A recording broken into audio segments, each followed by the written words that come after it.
But if we are forcing a role on a person and forcing another person into a role, that's oppression. If you think about that, that is, you stay in this place, I get to do this, you don't get to do this. That word might feel a little strong to some people, but oppressive, what I mean is it does not allow the person, one of the people is not allowed to stand at their full height and be at their full breadth. And so how can we come together as partners, 50-50 in this, right? And both be at our full height and our full breadth and support one another as we grow and expand.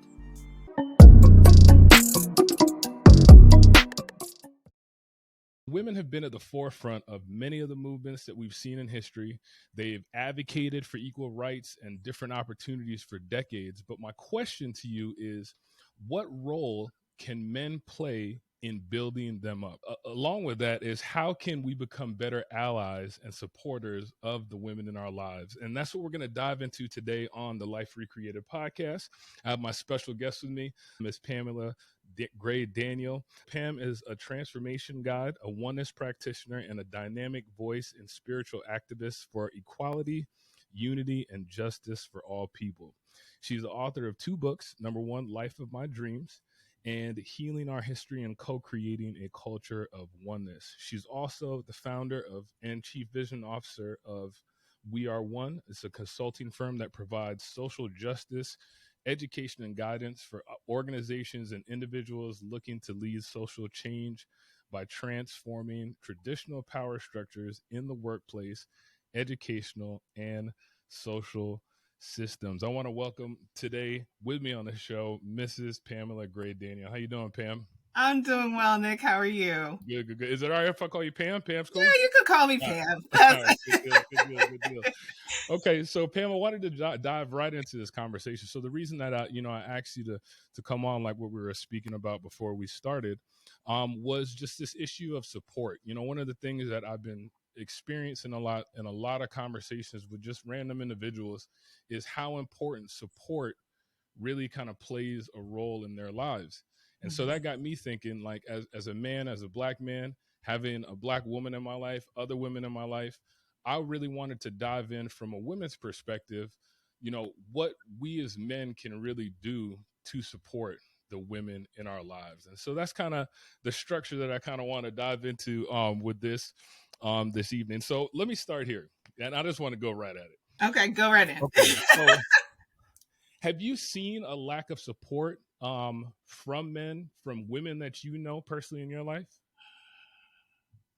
I mean, I feel like there's a continuum, like there's a spectrum of support.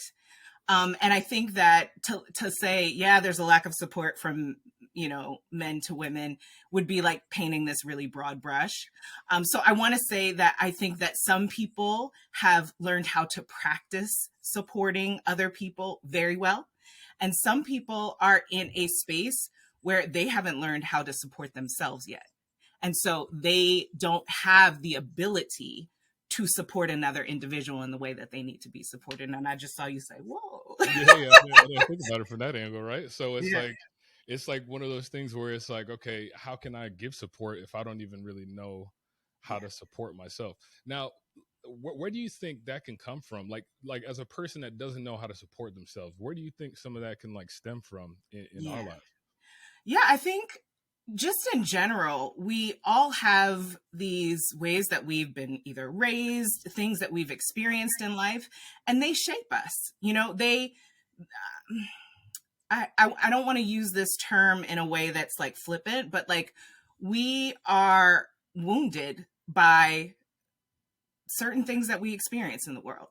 And so for me, part of the life process is about coming back to self, healing oneself, restoring oneself, supporting oneself, knowing oneself, and also doing that, giving that back to other people as well. So I think that it just comes from life, right? Like my personal belief is that I chose to come here, live a life, learn about the true power that lives within me, through dire circumstances, through, different situations, and then get to a place where I understand my unique genius, who I am, what I've come to bring into this world. And then I'm in a space and place to not be diminished by what happens in my experience. And I can give to others fully because I've given to myself. But I really think that it's about learning, about growing and healing. And so that's how we learn to support ourselves, is through a process, a practice really of those things. And that can be, I think about what you're saying there, and that can really pretty much be a lifelong process, right? This It healing is. journey that we're going through, this process of understanding like what happened to us.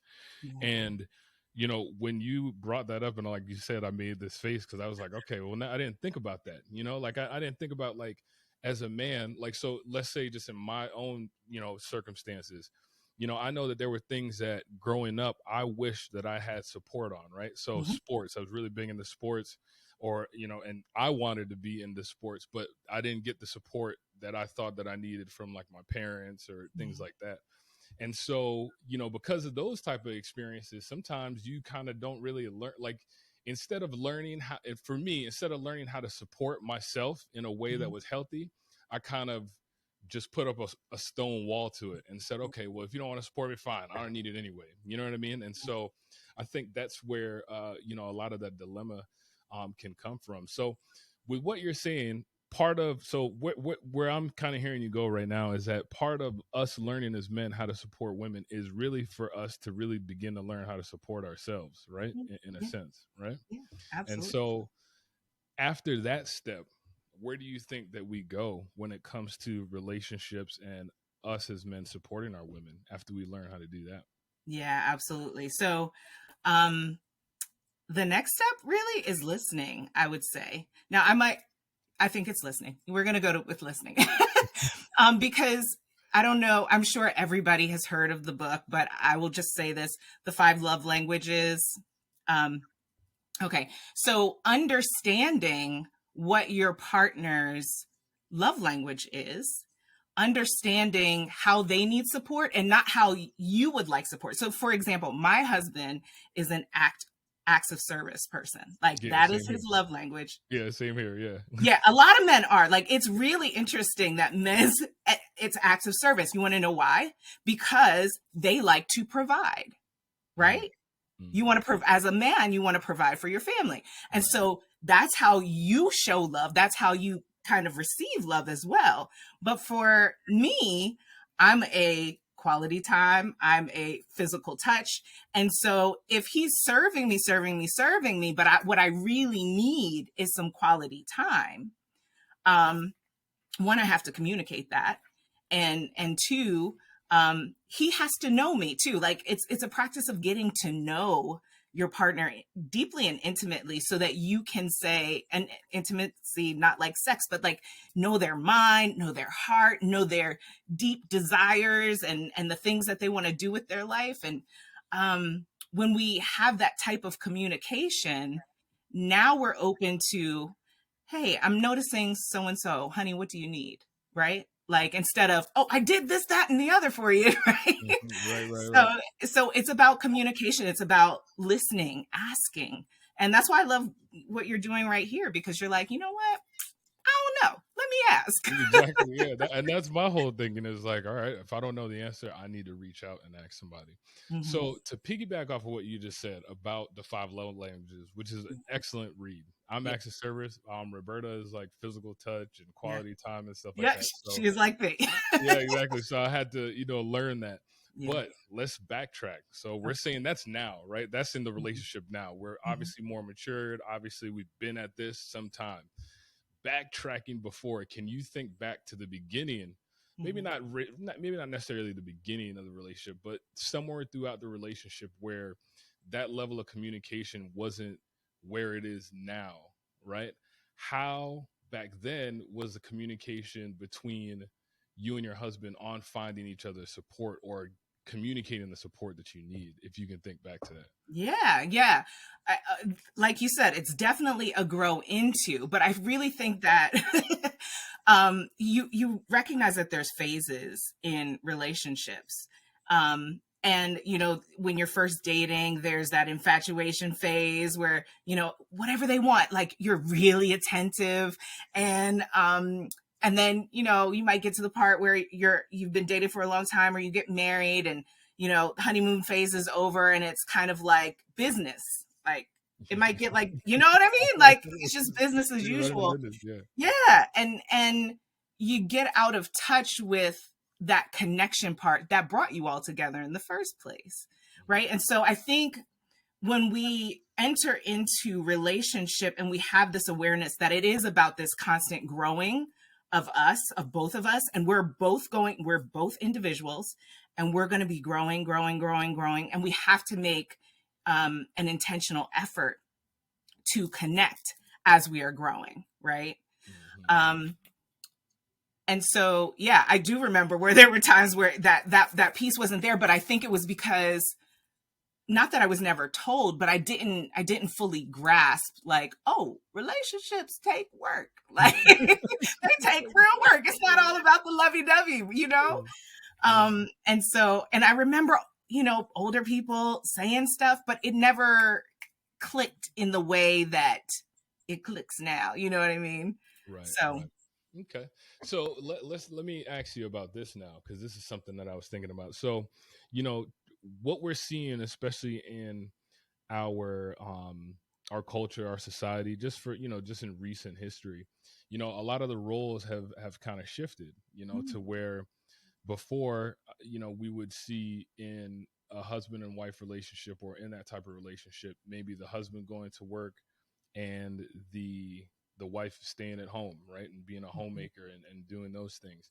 And a lot of that has shifted now, right? So where you have women that are leaving the home, men that are staying. And I've been in both positions. Actually, I got the chance to stay home with our kids for about 2 or 3 years when they were really young. I was a stay-at-home dad.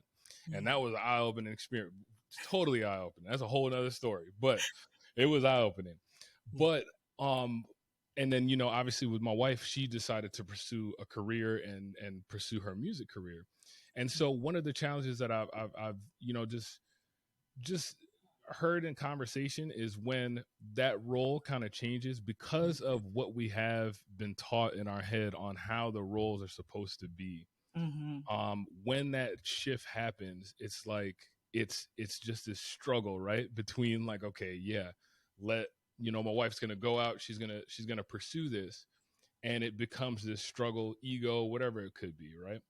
So if I'm a man in that position, right, and I'm saying, okay, my wife is desiring to pursue this dream, right?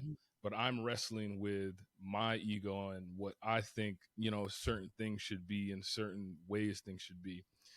What kind of advice from a woman's perspective can you give a man in that position to help him understand the big picture of everything kind of going on? Yeah. So I know it was a lot. No, because I have a lot of thoughts around it. I'm trying to collect them. So one of the things that I do in my work is really challenge the way that we have historically done things. Because history will keep us in a cycle of something that doesn't exactly work for everybody, and we'll still do it just because history, tradition, exactly. Right?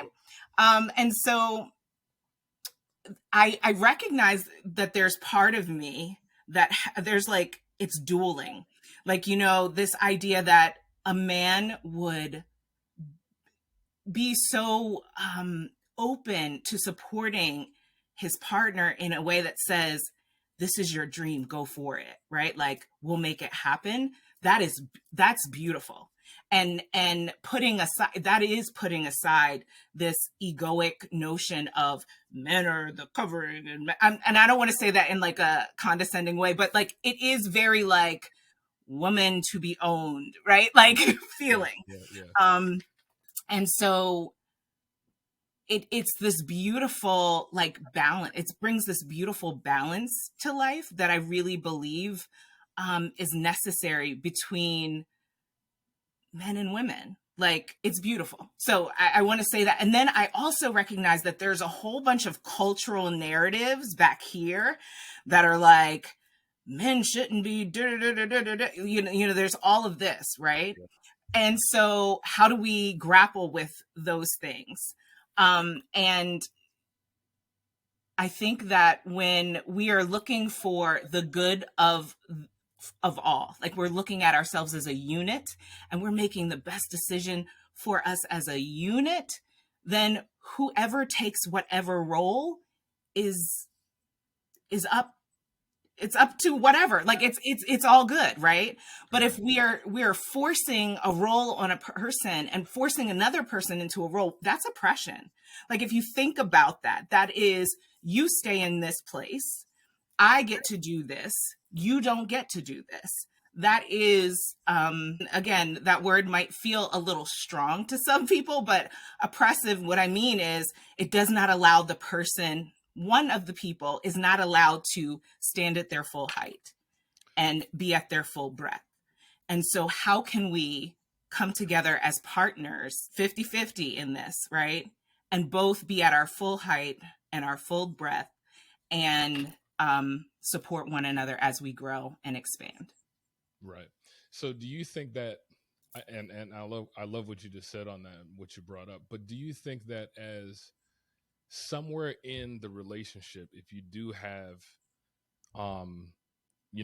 both people really living to this, to, the level of their dream or the level of their potential, if you will, or at least achieving that potential, do you think that some of that can kind of cause the conflict? Because what I see kind of happening sometimes is this jealousy thing, right? So where it's like, okay, you, and as much as we, there, and I'll be honest, there's things that my wife has talents and skills in that make me so jealous. Like, I'm like, how do you even, like, what, like, how come you get to do that and I can't figure it out, and I'm over here struggling to try and figure it out, right? Yeah. And so one of the things that I can see happening in a lot of those situations is that when you have people that are really trying to achieve and live to this level, they butt heads because of the jealousy. Like, right? So I might be jealous of what you're doing and how you're doing it, and that causes some of the friction. What do you think about that as far as Yes. So this is so interesting because I recently just put a post up on Instagram. I don't know if you saw it, about jealousy and envy. I was sitting on my bed the other day. I was about to do a meditation, and I just felt very strongly that there was something that I was learning that spirit was like giving me about jealousy and envy. And so it was this, that jealousy is when we have a deep desire that has gone on unmet. And so because our deep desire has gone unmet, we have this belief of scarcity. Can't happen for me. That, not enoughness, right? And that's jealousy. Envy is a little bit different. And I think what you were just talking about is envy, right? Where it's like your deep desire going unmet is provoked by someone's deep desires being actualized and realized. And so what happens is we say, why is it happening for them? Right? Like, what's wrong with me? And what happens is it's this, it should, and these are nothing to be ashamed of. Like, these are the full range of the human emotions. We experience them as humans. Okay. And so I think it's very brave, and I want to commend you for it. Like, I'm jealous too of people like like Tabitha Brown. I'm like, Tabitha Brown, like right, exactly. I want to be her, right? But what happens is when we find ourselves in that place, we have an opportunity to say, okay, there's a deep desire that I have, like, and it's unique. I believe like we each have this unique genius that is just in us, waiting to be activated and unleashed in the world.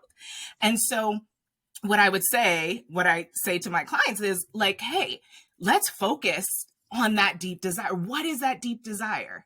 And let's speak to it. Let's call it in. Let's say, you want to, I don't know, build houses, right? Like, I am a builder. I am creating masterpieces in my mind. And affirming your talent, working on that talent, and then working to allow that to not be a wedge between the couple, right? Like, so that jealousy, when we recognize the jealousy, it's an opportunity for us to now work. There's some inner work, right? So knowing thyself again, so that we can support ourselves. So then now we can come back to the relationship fully supported in ourselves and being able to fully support the other.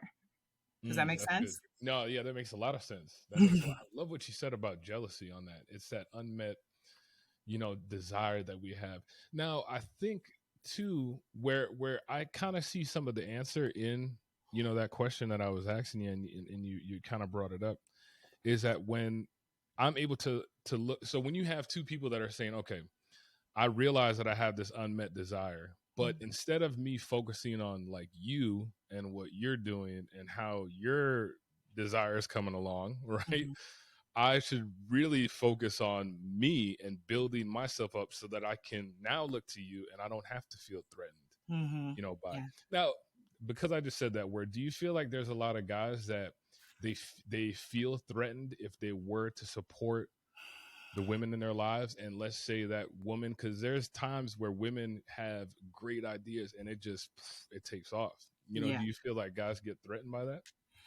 I don't know. Well, obviously because you're not a guy, but right. I don't know. But I think that, like I said, we all naturally have this access to the full range of human emotion. So we're going to experience it. And I say, like, we're not responsible for our first thought. We're responsible for what we do with it afterwards. Right. And so I think that it can be difficult for men who have a partner who is, you know, I think it can be difficult for anyone. That's what I'm going to say. It can be difficult for anyone. It can be difficult for a friend. It can be difficult for a partner or husband. And I really think that ultimately, what we have to recognize, this is my saying for We Are One Consulting, is that there is enough, and we are one. So if we feel threatened by someone else's success, we have to remind ourselves there is enough. There's enough opportunities. There's enough people in this world. Even if someone is in the same exact genre as me, there's something that I can do that is like, they can't do it because they're not me. Right. And so being confident in our knowing of who we are, going right back to like supporting ourselves, right? Seems like to be a theme. That's it. That's what I'm going to write on the top here. There we go. Yeah. Supporting ourselves and feeling confident in knowing ourselves. When those thoughts come up, and they will, we can speak to them and say, you know what? That person is achieving their goals. I'm going to tell you a little story. So this was back in 2019. I have an app where I talk to a bunch of ladies. Your wife is one of them. But this was before the group got really big, and it was just two of us, and well, three. And I had this like vision of a room. It was completely dark, and it was full of like these little light bulbs like lining the floor. So you couldn't even see the floor. It was just light bulbs. And they all started to have like this dim glow. And then one of them started burning really, really bright, like it was just shining. And in my mind, it was like, oftentimes when we see that happening in the world, in relationships, we can say, gosh, oh, well, that person's burning bright because they're closer to the plug, or they must have more wattage there, right? Instead of saying, I see their light and I am recognizing it's possible for me to burn brighter. Like I can achieve the same wattage. I'm made out of the same stuff, right? And I can achieve that same brightness, and allowing that to encourage us instead of, diminish us. Seeing someone else burn bright should always be an encouragement, and gives us an opportunity to have gratitude for their success, which allows us to be in an attitude of gratitude and to receive, be in the receiving mode, to receive for ourselves. And that's a good point. I think you bring up a really good point. I think that, you know, when I think about what you just mentioned, that is how it should be. You know, like Mhm. my mentality a lot of times is like, you know, if there's somebody that's connected to me and they're winning, then that means that Mhm. we're all winning. Like it doesn't mean that they're winning and I'm not winning. No, they're connected to me. So anything that they're doing, anything that they're putting out into the world is connected to me, and that means that I'm winning in the same way. Yeah. And but that takes a lot of time to well, I wouldn't say time. That like Practice. it It's a takes a lot of practice. practice, right? Mhm.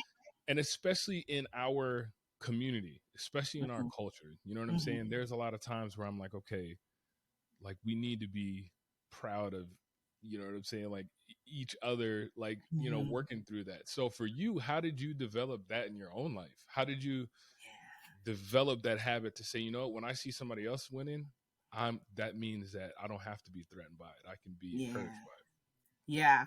So first I'll say I'm not perfect and there are still times where I'm like, right? Like for a moment. Um, but again, I'll say it's a practice. So one of the titles that I've given myself is oneness practitioner. And it's because I really love people. Like I really love people and I want us to get this life thing right together. Right. And I understand that, um, we are all connected, and not only are we all connected, but we are one. We can't reach our highest potential if not together. Like we have to do this thing together.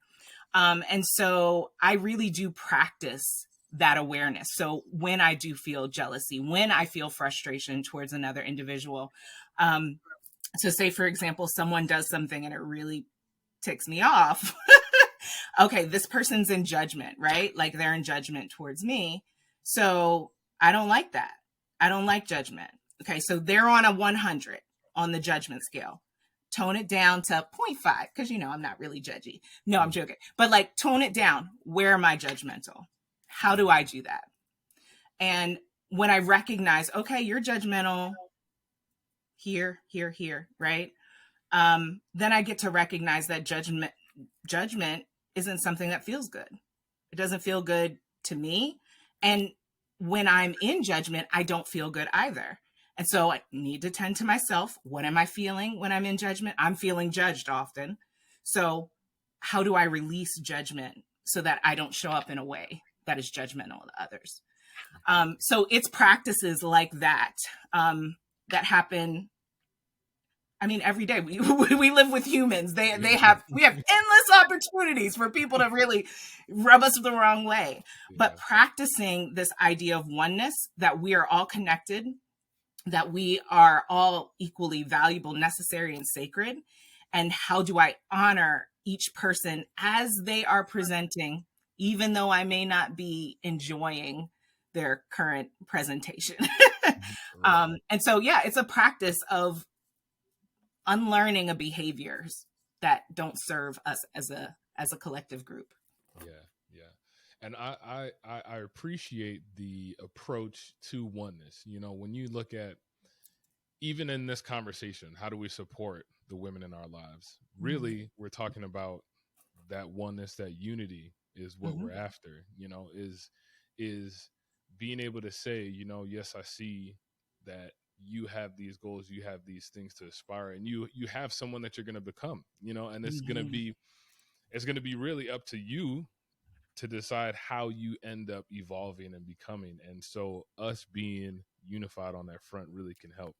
Yeah. I felt like I was thinking about this when you were just describing that. So how would you say like words play a role in support, like supporting? I think words are really important. And one of the things that I recognize is that we don't always have the same definition in our minds for certain words. So I'll give an example. So somebody asking me what's for dinner, I've already added like a tone. It could be in this beautiful tone, like, "Hey, what's for dinner?" I don't like that. Right? Like that is something that feels like, it feels a little abrasive to me, right? Right, right. um, and and so like knowing your partner, knowing some of the things that might, and being open to having conversations about, like, yeah, I don't like when you ask me something this way. How could you word this better? Or could I give you a suggestion about how it would land better with me if you said, honey, would would you, I don't know, I'm trying to think, would you like me to start dinner, or something like that? And that gives me the opportunity to say, oh sure, that would be a great support to me, or oh no, I'm about to cook. Yeah. So I think that it's important to learn how to speak someone's language in order to communicate with them effectively. So words are really important. Gotcha. Yeah. Yeah. And the reason I asked that is because I just in our conversation, I could sense that words play a big role in probably a lot of your philosophy, how you think. Yeah. I've been studying that a lot lately in like how I describe certain things, how I describe and try and communicate and try and, help in those ways. So I could just kind of, just sense that a little bit on there. So that's good. What about practical wise? So men supporting their women. What about like, chores in the house? How do you feel about that? I've heard, me and my wife have talked about this before. Like I'm an acts of service person. So just, like, so for me, it just kind of comes natural. Like I'm like, okay, well, this needs to be vacuumed. So I'm going to grab it and vacuum it. But I know for a lot of folks that is not the case. Yeah. So on a practical level, where do you think that plays a role, or how do we help brothers out with that? Yeah, I think you have to know, like, it goes back to knowing your partner, like, what, and recognizing what makes them feel good. Like, for some people, I'm trying, like, I have a friend who, her husband offered to cook dinner, and it was like, why would you do that? Like it was like, it wasn't good for her. But like, I was like, girl, listen, I'll take that. Why Right? did you say why it wasn't? Why did she it, describe it why? made her feel like she wasn't doing her job. Oh, okay. So that's why I'm saying you have to know, like, it's really about communicating, Yeah. learning this other individual. And the thing about it is, like, you might have learned them when you first got married, but we're humans and we keep growing and changing. And so I think keeping those lines of communication open, as far as like asking, hey, you know what? I recognized you have a lot of work this week, and just wanted to know, what can I do to support you? I think that statement alone will, one, get you exactly what they need, right? But also, like, carry a whole lot of weight of, oh, I'm what I'm doing is also noticed. Because I think sometimes, um, and I don't want to paint generally men or anything like that, but like, we can get in our own like groove of, this is what needs to be done, this is what needs to be done, and we don't see what someone has done. My husband will not get upset at me for saying this, but like one day he came in, and he was talking about something, and I was like, "Did you notice I put up the Christmas tree?" And he was like, "Oh, Uh, I dag, I didn't even," you know what I mean? And because we were joking about how the Christmas tree was up until like January 27th. And so, like, I think we can get in our own busyness and not have the time to check in, not have the time to notice. So yeah, being attentive, being open. Yeah, I think those are all really important things. Yeah, absolutely. And I think what I'm hearing a lot in this conversation is it to me, and this is, correct me if I'm wrong, but I feel like a lot of this revolves around us, especially as men, learning how to be more self-aware. Like, so more awareness of, like you mentioned just now, like noticing what's going on, noticing our surroundings. But then even before, where we were talking about, okay, well, we have to learn how to support our own selves. We Mm-hmm. have to learn how to be able to be a support. I always think about, like, I can't be a rock to somebody else. Like, what are we gonna hold on to if I'm not solid myself? You know what I mean? Yeah. So that's where I feel like a lot of that conversation definitely starts. So that's good. I like that. I like that. I really like that. What other advice would you throw out to some brothers out there? Because I know when I reached out, you had some thoughts. So what are Yeah, those? it's funny. So when you reached out, I was like, I have this habit of, unless it's like completely like a hard no, like comes from out, like God's like no, Yeah. then I say yes, right? There you go. All right. All right. I practice saying yes, Right. right? So and then I was like, oh shoot, I don't know if I have anything to add to this conversation. Yeah. And so I was like, should I ask him for questions? I don't know. But what are some of the things I was thinking? I was thinking about communication, which we hit on. Yeah. Um, and I kind of want to go back to this idea of healing ourselves, like having to be healed.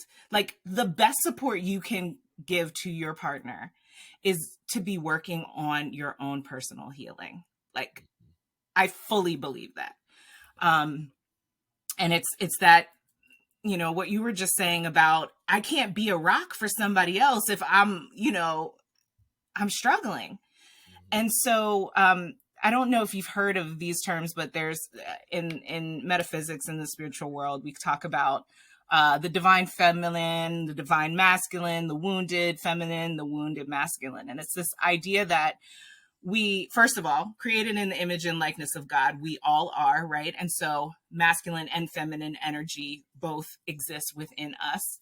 And what I mean by that is it's not necessarily woman man energy, but like this understanding that there's this complementary energy that is a push and a pull at the same time, right? And so some of the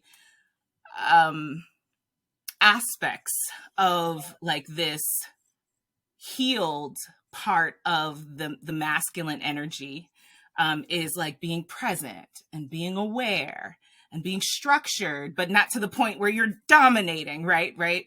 Holding space, being discerning, being decisive, having a clear purpose. So that's that healed, that sacred or that divine masculine energy. And so when we are wounded, and we're all wounded from this world, we can operate in a fractured version of that energy. And so when we talk about like wounded masculine energy is forceful, it's dominating, it's manipulative, it's overthinking, it's overdoing, it's controlling, it's demanding. And I mean, I think we can see a lot of that, not just only in men, but in women, right? We all, like I said, we all have this energy. And so it's really about balancing ourselves, healing ourselves, so that we're coming with that sacred, that divine, that healed, whole energy. So talking about wounded feminine and wounded masculine, wounded feminine and healed feminine. So the wounded feminine is like repressing truth, feeling unworthy, shame and guilt, weak boundaries, codependency, always apologizing, always over explaining. Men and women can both operate in this wounded energy, right? And then the sacred or that healed is expressive, being intuitive, like just having these impulses like, do this, right? Being connected with love, being compassionate, creating, free flowing, radiance.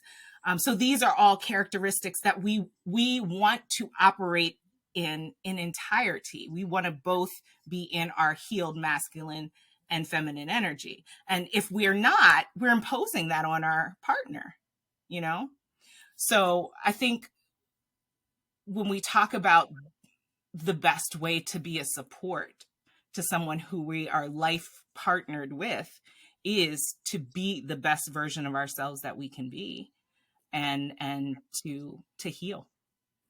That's good, man. That's really good. That's really good. I think just what, I'm not gonna add anymore. You know how sometimes we want to add stuff to it, and like, nah, I want to hear you have something to say. I want to don't mess it up. No, I think it was good. I think the energy, when I was just thinking about what you're saying and kind of visualizing it in my head, and I think when we both, as men and women, get to that healed energy within us, I feel like there is that balance where there is no threat, there is Yes. none of all these different things, because we're both operating in that healed place, you know. Yes. And Yeah. and that's one of my big, I mean, huge drives, is like, we got to figure out how to heal. Like, black Hmm. men, like, we need to figure out how to heal. I know that's what I learned over these last couple of years. I was like, okay, we go through the world, we're thinking everything is good, we're thinking we're okay, but then all the stuff that happened to us, a lot of times we don't realize the trauma that stuff causes, and Yeah. how, how we respond. So that is really good, man. I really appreciate this conversation, Pam. I think that it really helped me, give me some insight. I got a whole thing of notes, so I was taking my notes. You know what I'm saying? Because there was some really good insight, and I love your approach to just this overall. It's just that we really need to learn how to heal. So we can go ahead and wrap it on up here. I All do right. want to know, where can people find out about you? I know you got a lot of great things going on, so shout it out. Let Yeah. people So my website is pamelagraydaniel.com. And I'm on Insta and Facebook at Pamela Gray Daniel. Okay, good deal. Yeah, so Yeah. definitely check her out. Pick up her books. They are on Amazon. I got Yeah. mine today, so I'm gonna be reading it once it comes in, man, because I want some good insight. And Pam, I really appreciate you. I appreciate your time. I appreciate your energy. I appreciate your family. I appreciate, tell your husband I thank him for allowing me to spend a few minutes with you. So definitely grateful for you. So until next time, we'll talk. Thank you so much, Nick, for inviting me. You have a great one.